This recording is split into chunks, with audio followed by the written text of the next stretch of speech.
ने आर्थ्रोपॉड तक फाइलम कर लिए थे। हमारा नेक्स्ट फाइलम है मोलस्का। जो मोलस्का फाइलम होता है, इनकी जो बॉडी होती है सॉफ्ट होती है और अनसेगमेंटेड होती है, यानी कि डिवाइडेड नहीं होती। इनकी बॉडी जो है छोटे छोटे पार्ट्स में डिवाइडेड नहीं होती है। It is a soft body. और इनकी बॉडी जो है 3 पार्ट्स होते हैं इनकी बॉडी में, जिनमें ये डिवाइडेड होती है। दैट इज़ हेड होता है, और एक मस्कुलर फीट होता है नीचे, और एक विसरल हम्प होता है ऊपर की तरफ जो निकला रहता है। जैसे ऑक्टोपस में होता है, तो वो जो गोल पार्ट होता है वो उसका विसरल हम्प होता है, और नीचे जो मसल्स के जो उसके फीट्स होते हैं वो मस्कुलर फूट होता है, और इसका हेड होता है। Next is body covered by hard calcareous shell. और जो इनका स्केलेटन बॉडी होती है, बॉडी जो होती है वो कैल्शियस सेल से प्रेजेंट होती है उसमें। और एलिमेंट्री कैनाल जो है वो भी बहुत वेल डेवलप्ड होता है, यानी इनका digestive system is very complete and well developed. और इनका जो रेस्पिरेशन होता है वो थ्रू द गिल्स होता है, या फिर इनमें एक स्पेशल सेल्स होती है नीडिया, उनसे होता है। सो रेस्पिरेशन इज़ थ्रू गिल्स और नीडिया। नेक्स्ट इज़ ब्लड इनका जो होता है वो ब्लू कलर होता है, क्योंकि जैसे हमारे ह्यूमन बींग्स में क्या होता है, blood is red due to the presence of haemoglobin. So इसमें क्या होता है, it is blue due to the present of haemocyanin. और इसमें जो एक्सक्रीशन होता है वो किडनी के थ्रू होता है। और इसके एग्जाम्पल में हम लिख सकते हैं पीला, एप्लीशिया। एप्लीशिया को हम सी रैबिट भी बोलते हैं, और ऑक्टोपस को डेविल फिश भी बोला जाता है। Next phylum एक्टिनोडर्माटा। एक्टिनोडर्माटा जो होते हैं वो सारे मरीन एनिमल्स होते हैं, यानी कि मरीन वाटर में ही पाए जाते हैं। और इनका एक प्रॉपर वास्कुलर सिस्टम होता है, उसमें ट्यूब्स बनी होती हैं for the exchange of water gases. तो इनका जो वास्कुलर सिस्टम होता है वो बहुत वेल डेवलप्ड होता है। लेकिन जो इनका ब्रेन है वो डेवलप्ड नहीं होगा। नर्वस सिस्टम में ब्रेन बिल्कुल भी डेवलप्ड नहीं होता है। और इनमें कैपेसिटी होती है रीजनरेशन की, जो मैंने आपको कल बताया था कि they have the ability to regenerate their part if it is missed by any injury और एनीथिंग एल्स। जैसे कि स्टार फिश है, सी ऑर्चिन है, और सी कुकुम्बर है। ये सब किसके अंदर आते हैं, एक्टिनोडर्माटा के। ये क्वेश्चन आता है कि starfish belong to which phylum, so you should know echinodermata. Next phylum we are going to discuss is Chordata.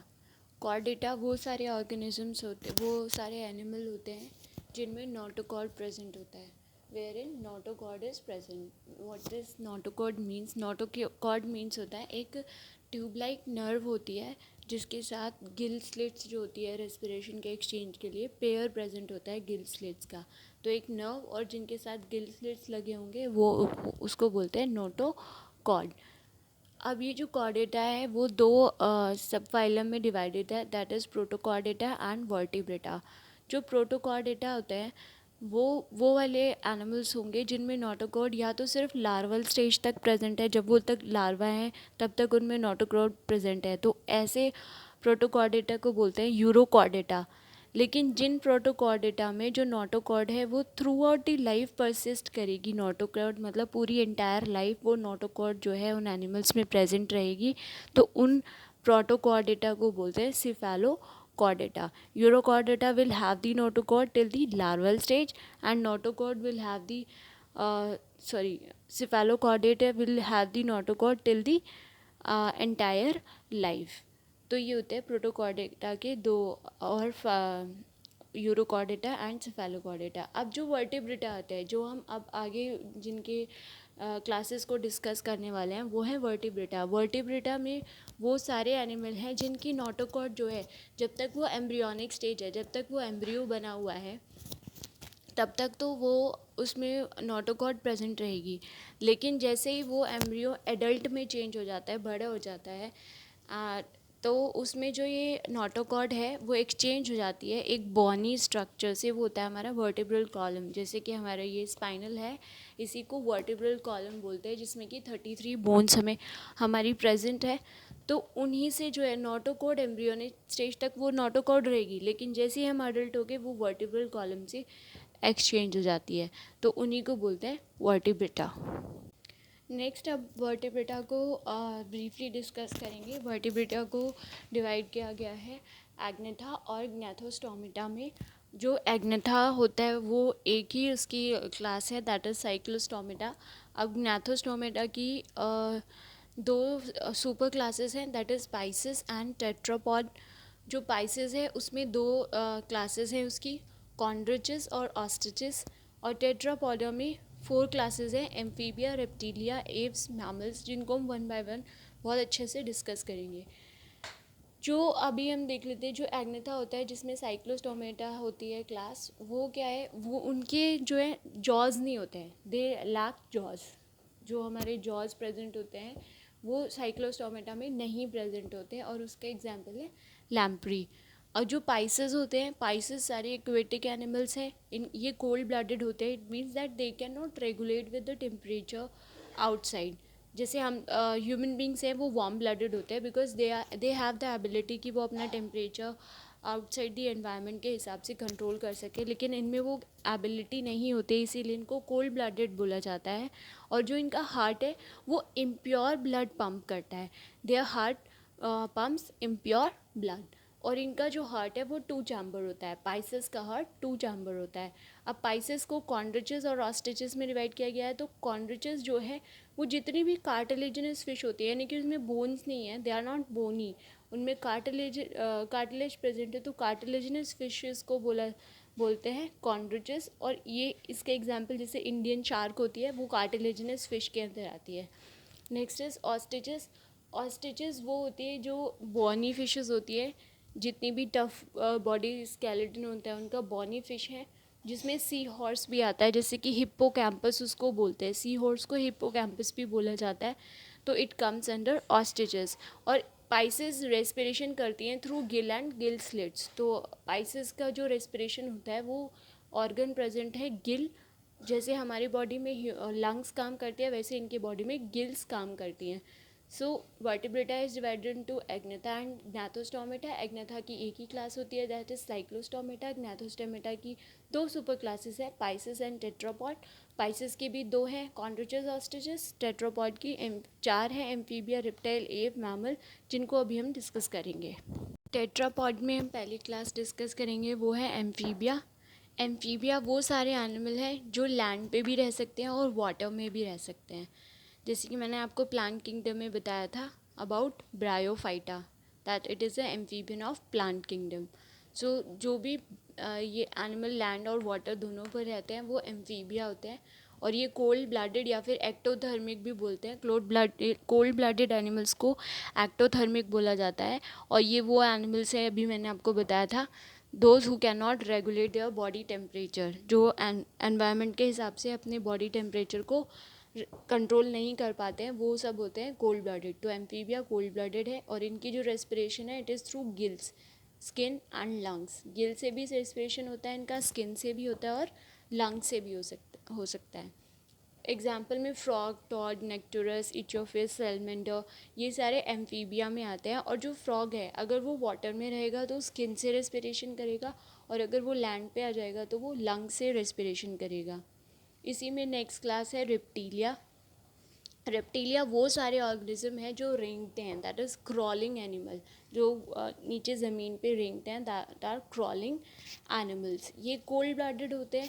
इनके जो है लिम्स होती हैं 2 पेयर ऑफ लिम्स यानी कि डिजिट्स, जैसे कि हैंड्स, लेग्स, तो इनके 2 पेयर ऑफ लिम्स होती है। और इनका जो स्केलेटन है वो बहुत लचीला होता है, यानी कि इनकी जो स्केलेटन बॉडी वो बहुत फ्लेक्सिबल है, which help them to crawl on the land. और रेस्पिरेशन जो है वो थ्रू लंग्स ही होता है इनका। और जो ये एग रिलीज़ करते हैं, जो इनका एग है वो बहुत ही हार्ड शेल से कवर्ड होता है, कैल्शियम कार्बोनेट से कवर्ड होता है। इसके एग्जांपल में लिजर्ड, स्नेक, टॉर्टोइज, ये सब आता है। और जो इसमें कोबरा है, ये इकलौता ऐसा स्नेक है जो नेस्ट बनाता है। Cobra is the only snake which makes nest, अपना घोंसला बनाता है। और जो सी स्नेक होता है, जिसको हम हाइड्रोफिस भी बोलते हैं, वो वर्ल्ड में पॉइजनस स्नेक है। वर्ल्ड का सबसे ज़्यादा पॉइजनस स्नेक है सी स्नेक, दैट इज़ हाइड्रोफिस। और जो हेलोडर्मा है ये एक लिजर्ट है, और यही इकलौती ऐसे चिपकली है या लिजर्ट है जो पॉइजनस होती है, यानी कि जहरीली होती है। Classes Aves. एव्स जो होते हैं इनका एक अडेप्टेशन होता है फ्लाइट, यानी उड़ने की एबिलिटी, तो इसमें फ़्लाइट अडेप्टेशन होता है। ये सारे ऑर्गेनिज्म वार्म ब्लडेड होते हैं, यानी कि एंडोथर्मिक। वार्म ब्लडेड मतलब those animals who can have the ability to regulate their body temperature with respect to the external environment, यानी कि बाहर के एनवायरनमेंट से ये अपना जो बॉडी टेम्परेचर है वो रेगुलेट करने की एबिलिटी रखते हैं, इसीलिए इनको वार्म ब्लडेड या फिर एंडोथर्मिक बोला जाता है। इनके पास एक और एबिलिटी होती है, दैट इज़ होम्योथर्मी। अब जो इंटरनल बॉडी टेम्परेचर है उसको भी मेंटेन करने की एबिलिटी इनके अंदर होती है, उसको बोलते हैं होम्योथर्मी। नेक्स्ट इज इनके जो 4 फीट होते हैं, पीछे वाले जो फीट्स होते हैं इनके, वो मॉडिफाई हो जाते हैं किस चीज़ में, विंग्स में, पंखों में बदल जाते हैं, which helps them to fly, उनको उड़ने में मदद करते हैं फिर वो। और ये रेस्पिरेशन थ्रू लंग्स ही करते हैं, लंग्स के द्वारा इनका रेस्पिरेशन होता है। और इनके पास कोई टीथ नहीं होते हैं, देयर इज़ नो टीथ, सिर्फ बीक होती है, इनकी चोंच होती है, दैट हेल्प्स इन फीडिंग। और ये फ्लाइटलेस, इसमें एक फ्लाइटलेस बर्ड होती है, that is kiwi and emu are the 2 birds which are flightless, जो उड़ नहीं सकती हैं। और जो लार्जेस्ट बर्ड है वो है ऑस्ट्रिच और स्मॉलेस्ट इज हमिंग बर्ड। तो लार्जेस्ट ऑस्ट्रिच है एंड स्मॉलेस्ट हमिंग बर्ड है। और फ्लाइटलेस बर्ड कौन सी है जो उड़ नहीं सकती हैं, that is kiwi and emu. Next is mammalia, it is the last class. Mammalia जो होते हैं जिसमें हम ह्यूमन बींग्स आते हैं, दैट इज़, और ये Mammalia is driven from mammary gland, means ये जो मेमेलियन होते हैं इन्हीं के पास एक यूनिक फीचर होता है, वो होता है मेमोरी ग्लैंड का। मेमोरी ग्लैंड्स वो होती हैं जो हमारी मिल्क प्रोड्यूसिंग ग्लैंड्स होती हैं, तो उनको ही इनकी वजह से, इन ग्लैंड्स की वजह से ही इनको मैमेलिया बोला जाता है। और ऐसे एनिमल्स इनके अंदर आते हैं। हेटेरोट्रॉफ्स होते हैं, दैट मीन्स कि they depend on others for their food. और ये वीवी पैरस होते हैं। वीवी पैरस मतलब होता है they give birth to young ones, egg नहीं देते हैं but they give young ones, they give birth to young ones, तो इसीलिए उनको वीवी पैरस बोला जाता है। बाकी एग्स जो है वो ओवी पैरस है, क्योंकि वो एग ले करते हैं। जो एग ले करेंगे वो ओवी पैरस, मीन्स ओ आता है, तो it O is like an egg, तो आप उससे याद रख सकते हैं कि ओवी पैरस मतलब कि जो एग लेंगे ओवी पैरस हो गया। और जो यंग वंस को प्रोड्यूस करते हैं वो हो गए वीवी पैरस। और जो मैमल्स होते हैं वो डाइफोडोंट होते हैं। डाइफोडोंट मतलब होता है कि teeth comes twice in their life time. हमारे होते हैं ना, पहले मिल्क प्रोड्यूसिंग मिल्क टीथ आते हैं, उसके बाद परमानेंट टीथ आते हैं, तो लाइफ में 2 बार ही टीथ आते हैं, तो इसीलिए डाइफोडोंट होते हैं। तो सारे मेमेलियन में teeth comes twice in life. और इनकी जो रेड ब्लड सेल्स होती है मेमेलियन की, उनमें न्यूक्लियस नहीं होता है। हमारे रेड ब्लड सेल्स में भी न्यूक्लियस नहीं होता है, एक्सेप्ट जो कैमल होता है और लेमा होता है, वो भी कैमल जैसी ही एनिमल होता है। तो कैमल और लेमा में जो रेड ब्लड सेल्स की जो उसमें न्यूक्लियस प्रेजेंट नहीं, उसमें प्रेजेंट होता है, और बाकी मेमेलियंस में प्रेजेंट नहीं होता है nucleus in red blood cells. और जो इनकी स्किन है उनके ऊपर हेयर्स होते हैं, जो जितने भी मैमल्स होंगे उनके स्किन के ऊपर हेयर्स होगा, ये भी इनका एक यूनिक फीचर है। और ईयर्स जो होंगे वो एक्सटर्नल होंगे। बाकी एनिमल्स होते हैं जो रेप्टाइल्स वगैरह हैं, उनके ईयर्स आपको दिखने ही नहीं है, दे हैव इंटरनल ईयर्स। लेकिन जितने भी मेमेलियन हैं उनके एक्सटर्नल ईयर हैं, यानी कि बाहर आप देख सकते हो उनके ईयर को। और मेमोरी ग्लैंड में आपको बता चुकी हूँ कि memory gland is produce, that means milk producing gland वहाँ पे प्रेजेंट होती है। इसके एग्जांपल ऐसे बैट्स। अब बैट को आपको दिख के आएगा कि यार ये तो बर्ड है, तो ये एव्स में होना चाहिए, बट नोट, क्योंकि बैट जो है वो उसका पास मेमोरी ग्लैंड प्रेजेंट होती है। It feeds it baby with memory gland for milk, तो इसीलिए बैट्स क्या है, मेमेलिया में आता है। चीता, ह्यूमन, कंगारू, ये सब किस में आएंगे, मेमेलिया में आएंगे।